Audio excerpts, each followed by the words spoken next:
pertama, Pak Ustaz.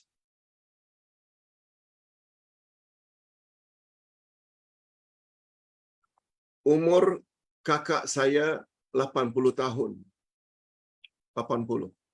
80 tahun. Masya Allah. Cukup lanjut usianya.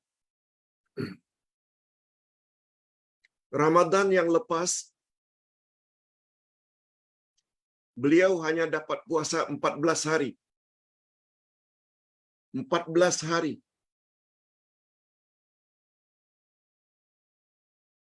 Dia tidak mampu berpuasa, tak larat, tak mampu berpuasa atas faktor umur.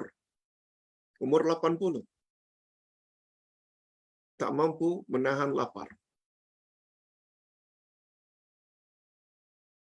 Pertanyaan, boleh tak anak lelaki beliau, anak kakak,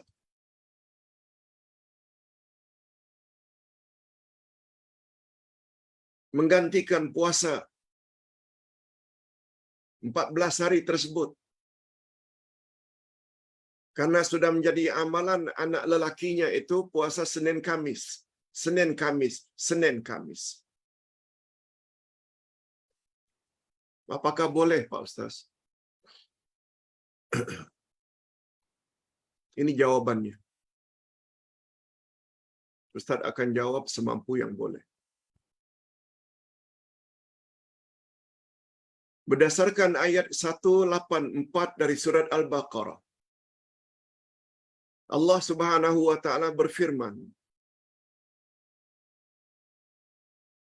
"Wa man kana minkum maridan aw ala safarin fa iddatum min ayyamin ukhar wa 'alal ladzina yutiqunahu fidyatun ta'amu miskin."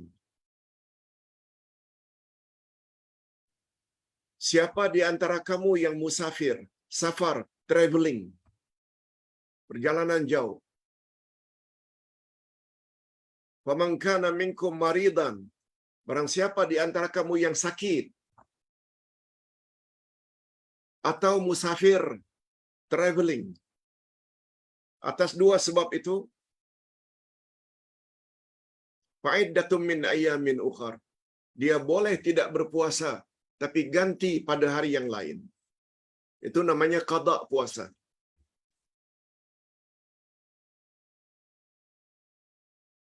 Semua kita tahu, bila sakit atau musafir, boleh tidak berpuasa. Tapi dengan syarat ganti pada hari yang lain. Fa'iddatum min ayyamin ukhar. Kemudian Allah teruskan, wa 'alal ladzina yutiqunahu fidyatun ta'amu miskin. Bagi orang-orang yang tidak mampu berpuasa, hendaklah mereka bayar fidyah. Ketika menjelaskan makna orang yang tidak mampu berpuasa ini, dia ada bermacam-macam. Orang yang sudah lanjut usia, seperti umur 80 tahun, kemampuannya untuk menahan lapar itu tak sekuat waktu muda dulu. Itu termasuk wa 'alal ladzina yutiqunahu. Atau orang yang masih muda tapi mengalami penyakit yang kronik, kanser, umpamanya sudah stage 4,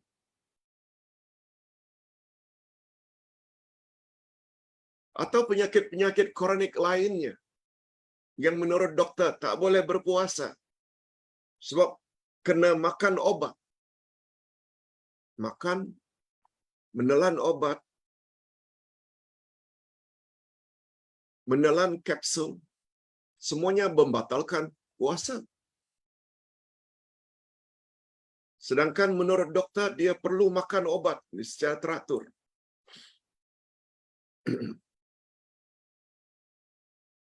Orang-orang tersebut tidak perlu qada puasa. Orang-orang tersebut cukup bayar fidyah sahaja. Allah yang sebut. Oleh sebab itu, 14 hari yang ditinggalkan oleh kakak yang berumur 80 tahun karena tak larat berpuasa, menurut pandangan Ustaz, dia tergolong ke dalam golongan orang yang perlu bayar fidyah. Namun demikian, ada pandangan ulama, jika puasa 14 hari itu diganti oleh ahli warisnya, termasuk anaknya, kemudian fidyah juga dikeluarkan, tak besar mana pun fidyah. Cuma ukuran fidyah itu kita kena tanya jabatan agama berdekatan. Mereka yang lebih tahu.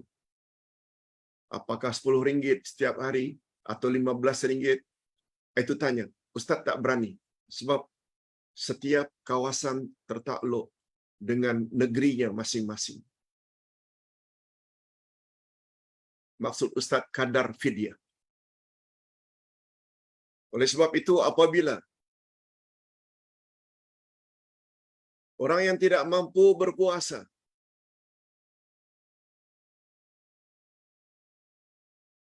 dalam keadaan tidak mampu berpuasa,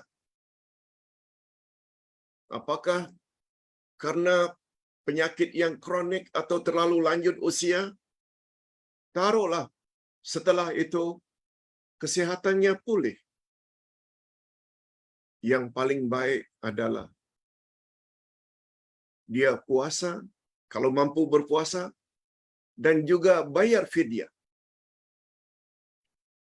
Begitu juga andai kata kakak yang umur 80 tahun tak mampu berpuasa, yang dia wajib bayar fidyah.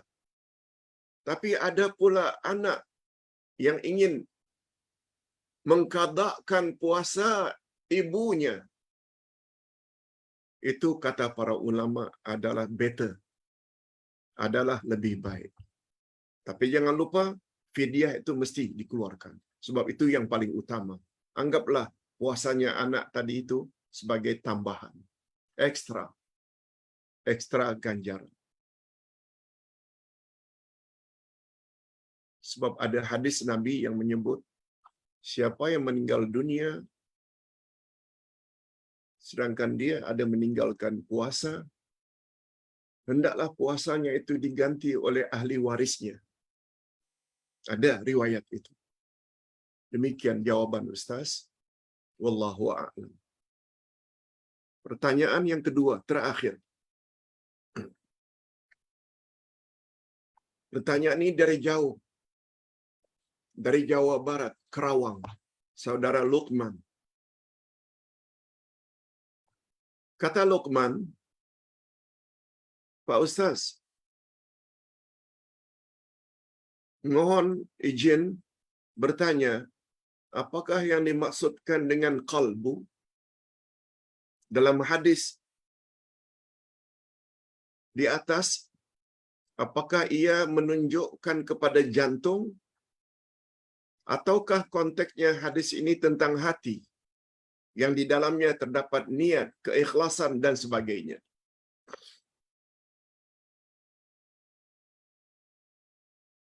Okey.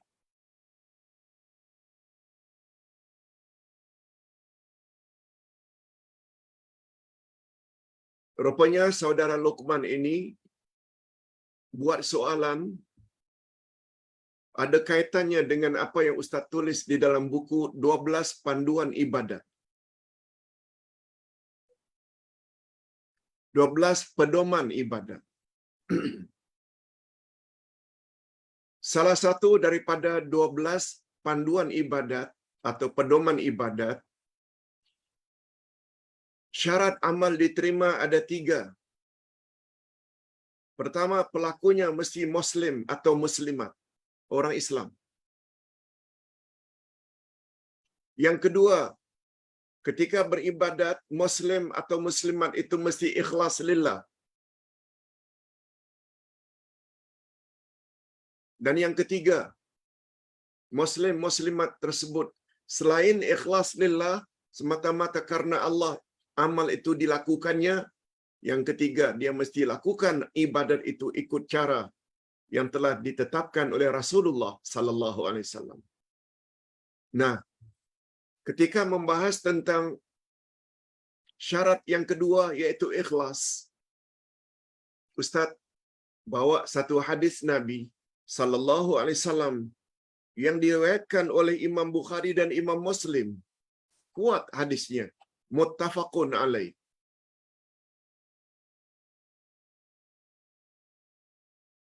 Di dalam hadis tersebut Nabi bersabda, "Ala inna fil jasadi mudghah. Idza salahat salahal jasadu kullu wa idza fasadat fasadal jasadu kullu. Ala wahyal qalbu." Ketahuilah olehmu bahwa di dalam setiap diri manusia ada seketul daging. Mudghah. Bila seketul daging ini elok, maka eloklah seluruh tubuh. Bila seketul daging ini rosak, maka rosaklah seluruh tubuh. Seketul daging inilah yang dipanggil dengan qalbu.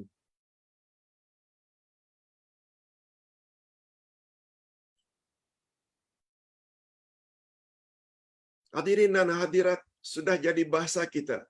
Qalbu selalu diartikan dengan hati. Hati. Boleh juga diartikan dengan jantung. Tapi ingat ya,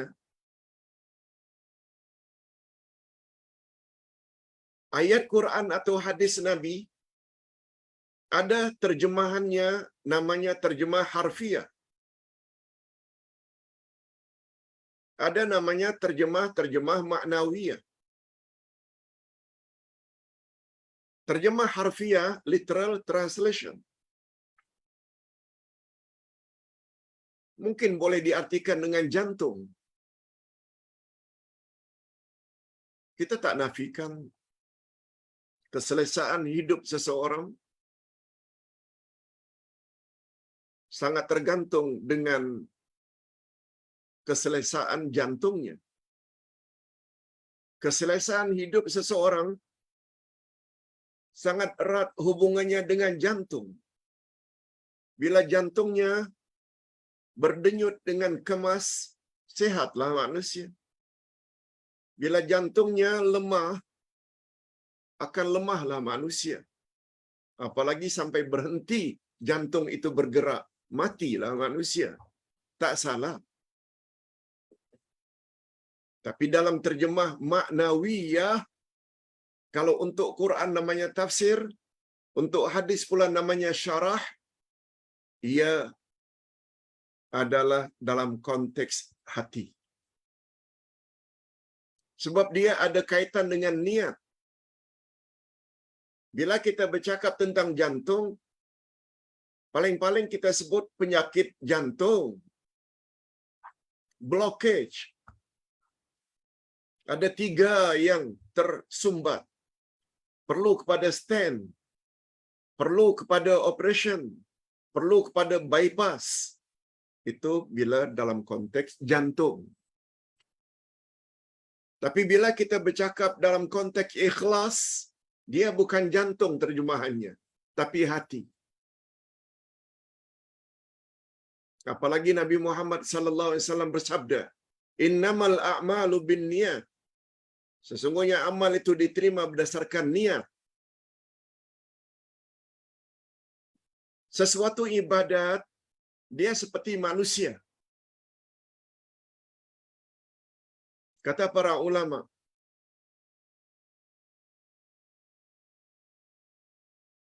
ibadat, terutama salat, tak ubahnya bagaikan manusia. Manusia dinamakan manusia selagi ada jasad dan roh. Kalau hanya ada jasad saja, bukan manusia, tapi mayat atau jenazah. Orang mati. Kalau roh saja tak ada jasad, barangkali hantu, jin. Mereka tak nampak. Jasadnya tak ada. Lalu salat disamakan dengan manusia Sebab salat mesti ada gerak-gerik, qiyam, rukuk, i'tidal, sujud, duduk antara dua sujud, duduk tahiyat awal dan tahiyat akhir, membaca Al-Fatihah, membaca tahiyat akhir, membaca selawat, membaca salam. Semuanya itu adalah jasadnya salat. Tapi salat tersebut besar kemungkinan ditolak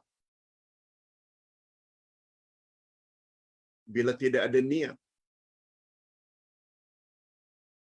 Niat menjadi rukun pertama salat diterima. Kita hendak salat apa? Khusyuk, kehadiran hati. Kita sedang berhadapan dengan Allah Azza wa Jalla. Khusyuk, itu semua termasuk urusan hati. Oleh sebab itu, ringkasnya, apa-apa ibadat haji ke, umrah ke, zakat ke, semuanya macam manusia. Dia perlu kepada jasad dan perlu kepada roh. Jasad ini tindak tanduk, kita tawaf, kita sa'i. Tapi yang tidak kurang pentingnya, malah cukup menentukan diterima atau tidak adalah masalah niat. Dan niat ini tempatnya dalam hati. Kita tak sebut niat itu tempatnya dalam jantung, tapi dalam hati. Demikian Saudara Luqman daripada Kerawang, Jawa Barat. Mudah-mudahan juga dapat dimanfaatkan oleh para pemirsa sekalian. Kita akhiri dengan doa.